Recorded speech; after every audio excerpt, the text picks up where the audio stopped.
So దీనికి facts of the arrest ఏంటంటే on January 2nd, 2021లో అరౌండ్ 12-12:30 మధ్యన ఒక person by name Chandramohan who is son of Rajalingam, 38 years, ఈయన ప్రైవేట్ జాబ్ చేస్తాడు స్పెన్సర్స్కు, గుళ్ళపూచపల్లిలో ఉన్నటువంటి స్పెన్సర్స్కు. ఇతను resident of Lakshminagar, Gullapuchapalli. So around 12-12:30 మధ్యన సీలింగ్ ఫ్యాన్కి హ్యాంగ్ చేసుకొని చనిపోవడం జరుగుతుంది. సో ఇమీడియట్గా వాళ్ళ బ్రదర్-ఇన్-లా సంతోష్ అని ఇతను కంప్లైంట్ ఇస్తే దాని మీద కోయిట్ బషీరాబాద్ పోలీస్ స్టేషన్లో ఈ కేసు రిజిస్టర్ చేయడం జరిగింది. దీనికి పూర్వపరాలు చూస్తే ఇతను ఎవరైతే చనిపోయారో చంద్రమోహన్ డిఫరెంట్ యాప్స్ నుంచి లోన్స్ తీసుకోవడం జరిగింది. సో ఆ లోన్స్కి హరాస్మెంట్కి తట్టుకోలేక చనిపోయినట్టు కంప్లైంట్లో రాశారు. సో ఇది ఆన్గోయింగ్ రీసెంట్ క్రైమ్ కాబట్టి దీన్ని సీరియస్గా తీసుకొని ఇమీడియట్గా ఎస్ఓటి బాలనగర్ ఆ team under supervision of additional DCP SOT Cyberabad Sandeep, Ramana Reddy, తర్వాత ఎస్ఐ సంజీవ్ అండ్ వాళ్ళ టీం వాళ్ళు, తర్వాత లోకల్ పోలీస్ స్టేషన్లో సిఐ రమేష్, తర్వాత ఎస్ఐ శ్రీనివాస్ అండ్ వాళ్ళ టీం దాదాపు ఒక 3-4 టీమ్స్గా ఫామ్ అయిన తర్వాత దీని ఇన్వెస్టిగేషన్ స్టార్ట్ చేయడం జరిగింది. బేసిక్గా ఇతను ఎవరైతే చనిపోయారో చంద్రమోహన్,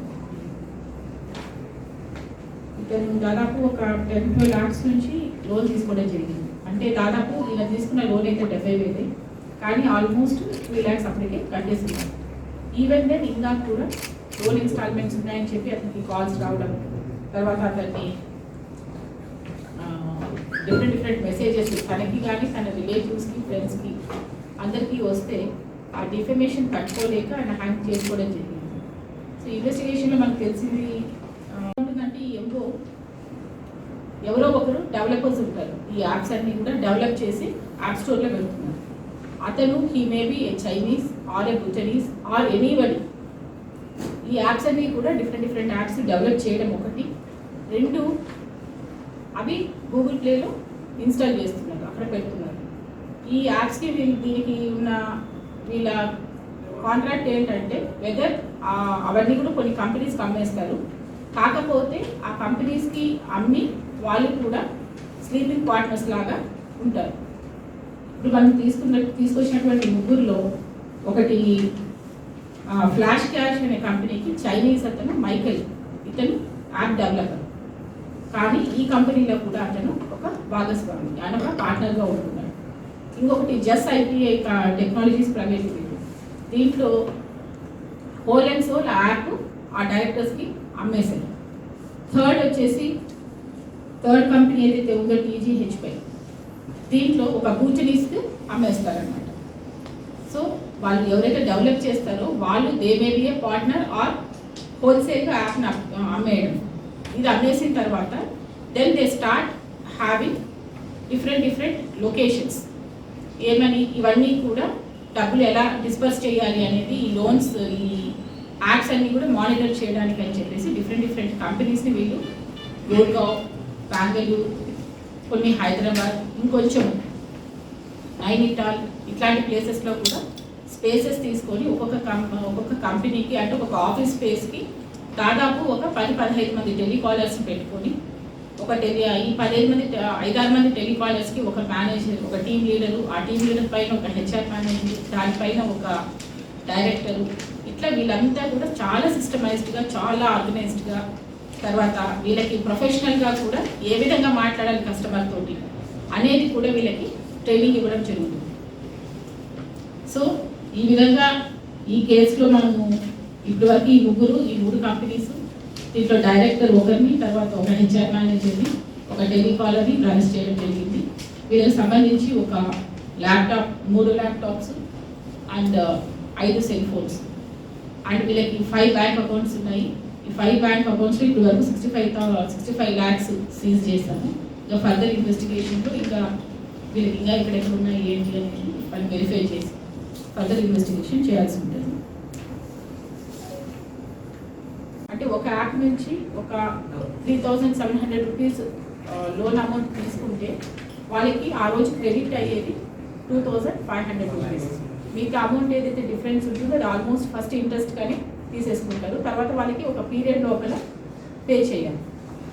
సో ఆ రోజు వస్తుంది, ఆ రోజు కట్టలేకపోతే వాళ్ళు కట్టలేకపోతే వాళ్ళే మనకు ఒక సజెషన్ చెప్తారు, ఫలానా యాప్లో నుంచి ఇంకొంచెం అమౌంట్ మీరు తీసుకుంటే ఇది కట్టేయచ్చు అని చెప్పి వాళ్ళే సజెషన్ ఇస్తారు. దాన్ని మళ్ళీ గూగుల్ ప్లే స్టోర్ నుంచి అతని డౌన్లోడ్ చేసుకొని దాని అమౌంట్ పాత లోన్కి కట్టేసి మళ్ళీ ఈ లోన్ అమౌంట్ ఇతని మీద ఉంటుంది. సో ఈ విధంగా అతను దాదాపు 10-12 lakhs నుంచి 70,000 రూపీస్కి ఆల్మోస్ట్ 2 lakhs పే చేసి ఇంకా కూడా ఆయన డిఫాల్టర్గా చూపిస్తారు. అయితే ఈ ఇన్వెస్టిగేషన్లో మనకు ఇతని ఓన్లీ ఈ కేసుకి సంబంధించి దాదాపు ఒక 3 persons, వీళ్ళ ముగ్గురు కూడా 3 different కంపెనీస్కి సంబంధించిన వాళ్ళు. ఒకతను హేమంత్ జా, ఇతను 28 years old, ఇతను ఫ్లాష్ క్యాష్ ప్రైవేట్ లిమిటెడ్ అనే ఒక కంపెనీకి డైరెక్టర్. ఇతను ఆఫీస్ గుర్గావ్ హర్యానాలో ఉంటుంది. ఈ రెసిడెంట్ ఆఫ్ బగల్పూర్ బీహార్. తర్వాత second person Shri Manjunath son of Venkatesh, ఈయన 28 years old, ఇతను Juss IT JUSS IT technologies private లిమిటెడ్కి హెచ్ఆర్ మేనేజర్. ఇది బెంగళూరు కంపెనీ. ఇతను resident of 6th block Koramangala Bengaluru. తర్వాత third person Abdul Lav son of Abdul Sattar 25 years old, ఇతను మేనేజర్ ఆబ్లిక్ ఇన్ టీమ్ లీడర్గా కూడా పనిచేశాడు. TGHY Trust Rock private limited JP Nagar, అక్కడ ఉంటుంది కంపెనీ. ఇతను రెసిడెంట్ ఆఫ్ తారికారి చిక్మగళూరు కర్ణాటక. వీళ్ళ ముగ్గురిని కూడా ఇప్పుడు అరెస్ట్ చేయడం జరిగింది. వీళ్ళు ఎంఓ ఎలా ఉంటుందంటే ఫస్ట్ ఒక నెంబర్స్ నుంచి ఈ లోన్ యాప్ ఎప్పుడైతే డౌన్లోడ్ చేసుకుంటామో దానికి సంబంధించినటువంటి ఒక పేజ్ వస్తుంది. అది చాలా ఈజీగా ఫిల్అప్ చేసే డీటెయిల్స్ ఉంటాయి. దాంట్లో నేము, పాన్ కార్డు, తర్వాత మన బ్యాంక్ అకౌంట్ అవన్నీ కూడా యాక్సెస్ చేసుకున్న తర్వాత లాస్ట్లో allow to look for your contacts కానీ గ్యాలరీ కానీ ఫైల్స్ అనేది ఒక ఆప్షన్ ఉంటుంది. డిఫాల్ట్గా మనకు క్లిక్ చేస్తే తప్ప ముందుకు ప్రొసీడ్ అవ్వదు. So this is the first lacunae. ఈ తొందరలో ఏం చేస్తారంటే అది అలో చేయడానికి అది అగ్రీ చేసిన తర్వాత ఈ లోన్ అమౌంట్ ఏదైతే ఉంటుందో ఒక నోడల్ అకౌంట్ ఒకటి క్రియేట్ చేసుకుంటారు ఈ కంపెనీస్. దాని నుంచి ఇతని అకౌంట్ అమౌంట్ పడుతుంది.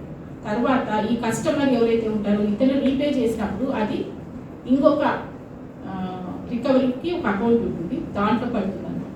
సో ఈ రెండింటి మధ్యన వీళ్ళు నాన్ బ్యాంకింగ్ ఫైనాన్షియల్ కంపెనీస్ ఏవైతే ఉంటాయో లైక్ రేజర్ పే ఇవన్నీ యూజ్ చేసుకొని డబ్బులు క్రెడిట్ అవ్వడం కానీ మళ్ళీ రీపే కానీ వీళ్ళు చేస్తున్నారు. ఇన్ కేస్ కరెక్ట్గా కానీ వీళ్ళు పే చేస్తే వీళ్ళు ఏంటంటే ఎప్పుడైతే మనము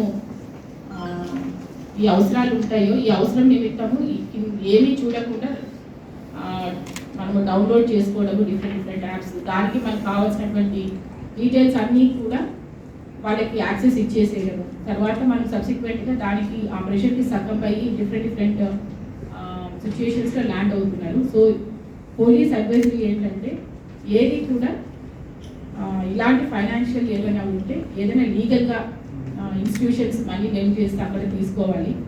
ఇలాంటి యాప్స్ డౌన్లోడ్ చేసి దీని నుంచి మనం ఫైనాన్షియల్ ట్రాన్సాక్షన్స్ ఏమైనా చేస్తే దానికి లీగాలిటీ ఏమున్నాయని చూసుకోవాలి. అంటే దీనికి RBI గైడ్లైన్స్ ఉన్నాయా, లేకపోతే డిస్ట్రిక్ట్ కలెక్టర్ కానీ డిస్ట్రిక్ట్ అడ్మినిస్ట్రేషన్ దగ్గర ఏమైనా వీళ్ళకి పర్మిషన్ ఉందా, అది వాళ్ళ యాప్లో ఏమైనా పోస్ట్ చేశారా లేదా, లేకపోతే మాత్రం అది ఫ్రాడ్ యాప్గానే మనము ట్రీట్ చేయాల్సి ఉంటుంది. తర్వాత ఈ బేసిక్లీ మనము రోజు ఈ మొబైల్ తోటే మనము చాలా వరకు ఫైనాన్షియల్ ట్రాన్సాక్షన్ చేస్తుంటాం కాబట్టి ఏదైనా ఒక డాక్యుమెంట్ మన అగ్రీ ఏముందరా అవన్నీ కూడా ఒక ప్రింట్అవుట్ తీసుకొని చదివి అది మనకి ఓకే అయితేనే మనకు దాన్ని యాక్సెస్ ఇవ్వాలి. కానీ లేకపోతే ఇలాంటి మనం ఫస్ట్ డబ్బులు తీసుకున్నప్పుడు అమౌంట్ క్రెడిట్ అయినప్పుడు ఏమీ చెప్పరు. కానీ ఎప్పుడైతే డిఫాల్ట్ అయినామో మనకు రిలేటివ్స్ కానీ ఫ్రెండ్స్ కానీ ఇన్ఫర్మేషన్, తర్వాత మన గ్యాలరీస్, మన ఫొటోస్ ఇవన్నీ కూడా వాళ్ళు యాక్సెస్ చేసి వాళ్ళకి అనుకూలంగా కూడా మార్చుకుంటున్నారు.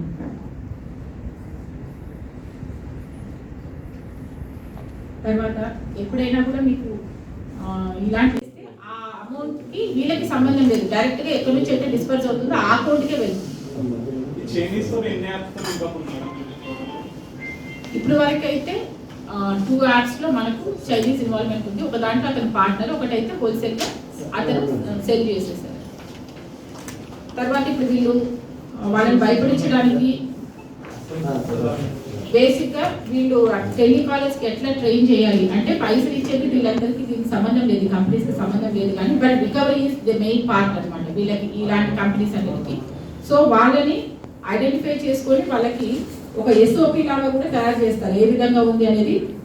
వీళ్ళు కలెక్షన్ అంటే ఏంటి, మీనింగ్ ఆఫ్ కలెక్షన్, వాళ్ళు చేసే పని కూడా ఎలా ఉండాలి, action and process of collecting someone or something is called collection అంటే వీళ్ళకి అంత బేసిక్స్ నుంచి కూడా వీళ్ళని ట్రైన్ చేయడం జరుగుతుంది. తర్వాత కలెక్షన్ చేసే ఇలాంటి వర్క్ చేసే వాళ్ళకి మెంటల్ స్టేట్ ఏ విధంగా ఉండాలి, ఎంత ఫర్మ్గా ఉండాలి, సాఫ్ట్గా ఎందుకు ఉండకూడదు, ఇవన్నీ కూడా వీళ్ళకి చెప్పడం జరుగుతుంది అన్నమాట. సో ఇలాంటి డాక్యుమెంట్ ఇదంతా కూడా వాళ్ళు టెలికాలర్స్ అంతా చదివి ట్రైన్ చేసుకుంటారు కాబట్టి వాళ్ళు 100% వాళ్ళ జాబ్ చేయగలుగుతున్నారు. వాళ్ళని ఏ విధంగా మన mental status of interest defaulter కాకుండా తీసుకున్న అమౌంట్ పే చేస్తే 35% ఎక్సెస్కి వీళ్ళు పే చేస్తున్నారు. అట్లా కాకుండా వీళ్ళు ఒకవేళ డిఫాల్ట్ అయితే వీళ్ళకి ఎట్లా ఉంటుందంటే ఫస్ట్ ఒక కాల్ వస్తుంది 1 డే బిఫోర్, ఏమని మీకు టైం అయిపోతుంది, మీరు పే చేయాలి, పే చేయకుంటే మీకు తర్వాత చాలా ఇబ్బందుల్లో మీరు ఉంటారు, మీ సిబిల్ క్రెడిట్ అంతా పడిపోతుంది, మీ స్కోర్ ఉండదు, లేదు మీకు మా లీగల్ డిపార్ట్మెంట్ మీకు నోటీసెస్ ఇస్తుంది, మీరు ఈ సెక్షన్స్ కింద మీరు లైబుల్ అవుతారు అని రకరకాల డాక్యుమెంట్స్ వీళ్ళకి షేర్ చేస్తారు. సో ఆ దాంట్లోకి బాగా ప్రెషరైజ్కి వస్తారు. నెక్స్ట్ ఏం చేస్తారు, లాస్ట్ 1 అవర్, ఇంకా మీకు 1 అవర్ టైం ఉంది, ఈ టైంలోకి మీరు చేయాలి, చేయకపోతే ఇంకా హార్ష్గా ఉంటుంది అని చెప్పేసి వాళ్ళని నెక్స్ట్ ఇంకా ఫర్దర్ ఆ సిచ్యువేషన్లోకి తీసుకొచ్చేస్తారనమాట. బాగా టెన్స్ సిచ్యువేషన్ తీసుకొస్తారు. అది కూడా వీళ్ళు పే చేయకపోతే next they start sending they SMS, normal SMS పంపిస్తారు. అది కూడా కాకపోతే వాట్సాప్ మెసేజెస్ పంపిస్తారు. లాస్ట్ అండ్ ఫైనల్ ఇక వీళ్ళు పే చేయడం లేదు అన్నప్పుడు మాత్రము వీళ్ళకి ఆల్రెడీ వీళ్ళు ఈ యాప్ డౌన్లోడ్ చేసినప్పుడు అగ్రి అయి ఉంటారు, వీళ్ళన్నీ కూడా యాక్సెస్ ఇచ్చేస్తున్నారు. సో అప్పుడు వాళ్ళ రిలేటివ్స్ వాళ్ళ ఫ్రెండ్స్ ఎవరైతే ఉన్నారో వాళ్ళ కాంటాక్ట్స్ అన్నీ కూడా తీసేసుకొని వాళ్ళందరికీ ఇతను డిఫాల్టరు, ఇతను మాకు మోసం చేశాడు, డబ్బులు ఇవ్వలేదు అని చెప్పేసి ఎంతమంది ఉంటారో అంతమందికి కూడా వీళ్ళు ఆ మెసేజ్ ఫ్లాష్ చేయడం జరుగుతుంది. సో బేసిక్గా ఇలాంటి హ్యూమిలియేషన్ ఇలాంటి పరిస్థితి తట్టుకోలేక సూసైడ్ చేసుకోవడం జరుగుతుంది, లేదంటే కొందరు ఇల్లు కూడా వదిలి వెళ్ళిపోతున్నారు.